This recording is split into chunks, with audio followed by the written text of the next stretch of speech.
हाय, मी नम्रता महाजन. आज आपण बघणार आहोत महाराष्ट्रीयन पद्धतीची वरणफळं. यालाच गुजरातीमध्ये दाल ढोकली म्हणतात, पण आपण आपली महाराष्ट्रीयन पद्धत जशी आहे त्या पद्धतीने आपण करणार आहोत. हे मी गव्हाचं पीठ घेतलंय. 6 लोकांना पुरेल इतपत हे पीठ आहे. आता याच्यामध्ये काय काय टाकायचं हे मी तुम्हाला सांगते. त्यात मी टाकते तिखट, हळद,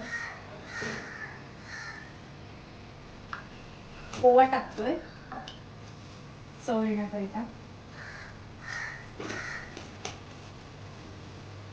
आणि मीठ. मीठ आपण नॉर्मल पिठात जेवढं टाकतो तेवढंच टाकायचंय. आणि जिरं टाकायचं का? हा, जिरं पण टाकू शकतो. आणि थोडंसं तेल. तेल असं साधं की मोहन? नाही, साधंच साधंच. आता आपण मस्तपैकी मळून घेणार आहोत.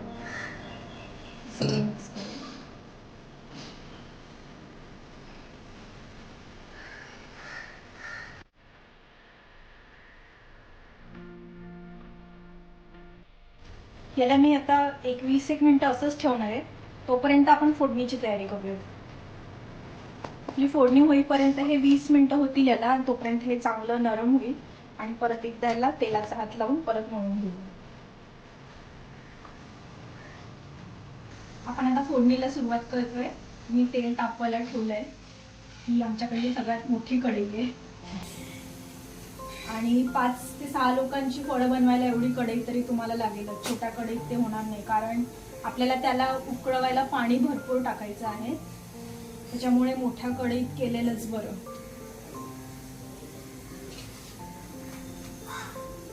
तेल तापले, मी मोहरी टाकते.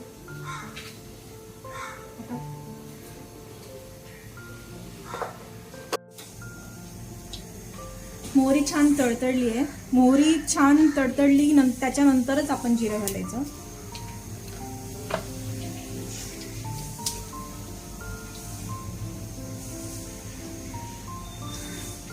जिरं छान फुललं की त्याच्यानंतर मिरची आणि कढीपत्ता.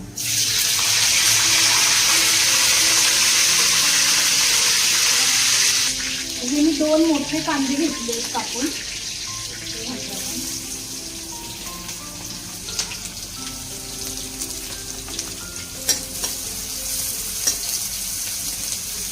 त्याच्यासोबतच आपण आले लसूणची पेस्ट घालूयात.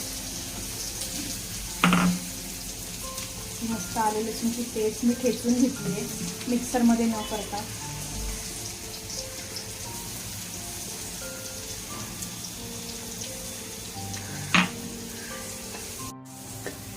मी यात कांदा होत असताना शेंगदाणे घातले आहेत. मी जरा जास्त प्रमाणातच घातले आहेत, कारण आमच्याकडे जरा जास्त आवडतात शेंगदाणे.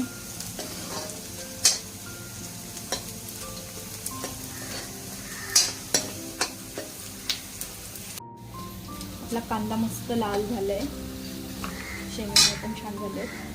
मी हे 2 मोठे टोमॅटो घेतले चिरून.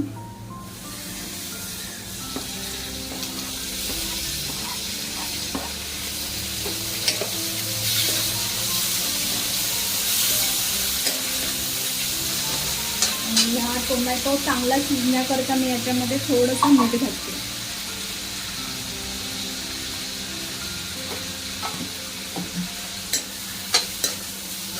हा टोमॅटो मस्तपैकी जसं आपण टोमॅटोच्या चटणीला शिजवतो त्याप्रमाणे शिजवून घ्यायचा.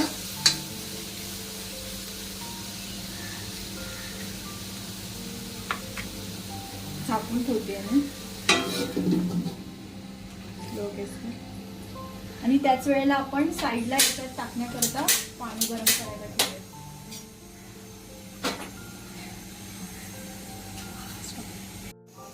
आपण बघूयात आपला टोमॅटो मऊ झालाय की नाही.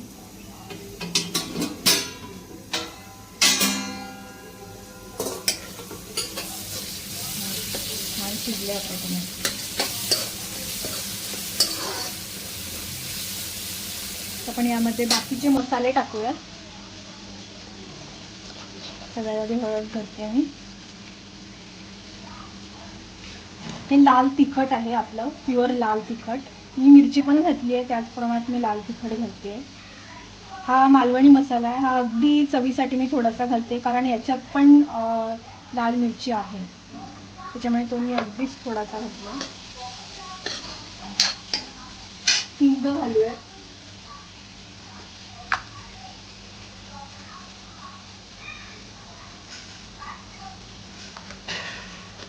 मी हिंग तेलात घालत नाही, मी सगळं झाल्यावरच घालते.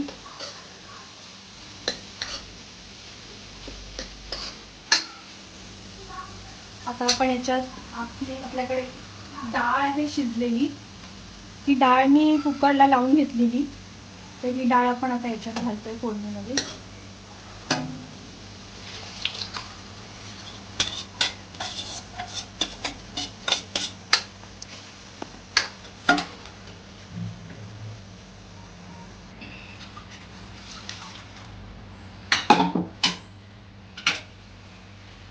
त्याला बरीच डाळ लागलेली होती आणि त्याच्यात पाणी टाकून ते पण टाकून.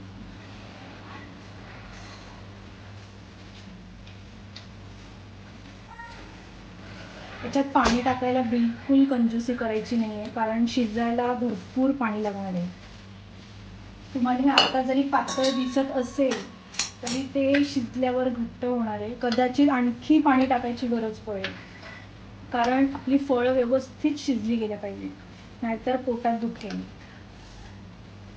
त्यासाठी आपण ओवा टाकलाय.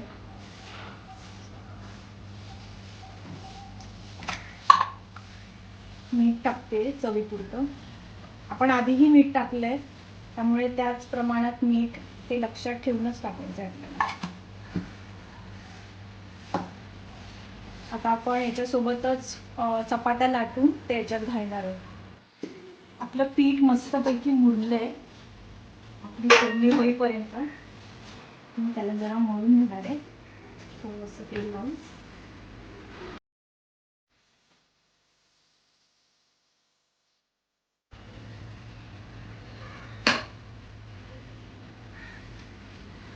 अगदी लहान चपात्या नाही करायचे, त्याच्यामुळे मोठाच गोळा घ्यायचा आणि त्याची मस्त आपण जशी चपाती लाटतो त्या पद्धतीने चपाती लाटायची, पण जरा मोठी, म्हणजे आपलं काम पण लवकर होईल.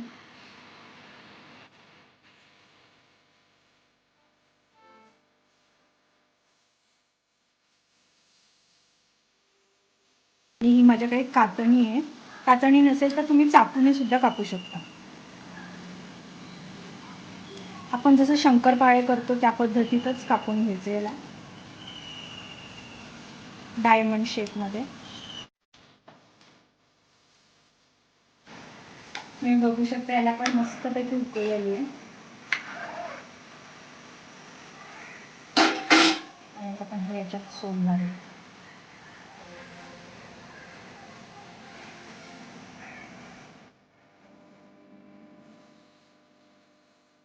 तशा आपण सगळ्या पिठाच्या चपात्या ह्याच्यात टाकणार आहोत. एक 6 मोठ्या चपात्या तरी लागतील आपल्याला, आणि प्रत्येक चपाती टाकली की आपल्याला हलवून घ्यायचंय, नाहीतर ते खाली जाऊन चिकटून बसतं.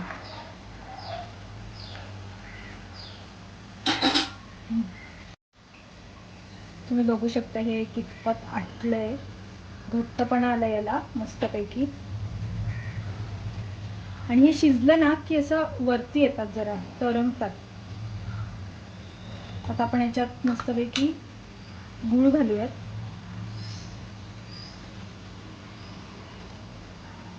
चवीपुरता गूळ घातलाय मी. हे माझ्याकडे आमचूर पावडर आहे कैरीचं बनवलेलं, ते पण घालते मी. त्याच्याने पण मस्त छान टेस्ट येईल.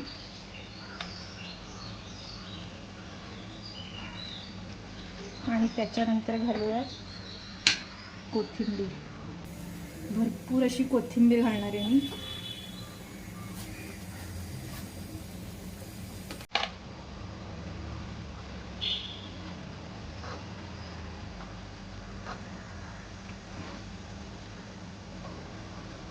कसा वाटतोय रंग? मस्त. रंग छान बघूनच खावंसं वाटतंय ना. तोंडाला पाणी सुटलंय. तर मी लगेच याला सर्व करणार आहे. आता कोकम वगैरे घालायची काही गरज नाही ना, आमचूर पावडर घातल्यामुळे. नाही, जर तुमच्याकडे आमचूर पावडर नसेल तर तुम्ही कोकम घालू शकता, चिंचेचा कोळ घालू शकता. जसं की मराठवाड्यात, विदर्भात कोकम, आमचूर पावडर एवढं वापरत नाही, तर तुम्ही तिकडे चिंचेचा कोळ पण घालू शकता. थोडा घातला तरी चालेल ना, कारण अगदी टोमॅटो थोडा. आहेच ना. टोमॅटो आहेच.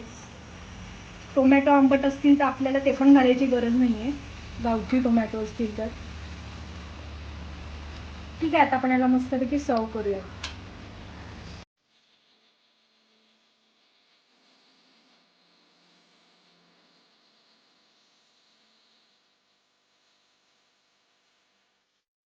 तूप टाकायचं आणि वरतून थोडा कांदा. तुमचं लंच तयार आहे. ही रेसिपी तुम्हाला आवडली असेल तर व्हिडिओला लाईक करा, शेअर करा आणि चॅनलला सबस्क्राईब करा. आणि तुमचे वरणफळं कसे झाले हे मला कमेंट बॉक्समध्ये लिहून नक्की कळवा. Thanks for watching.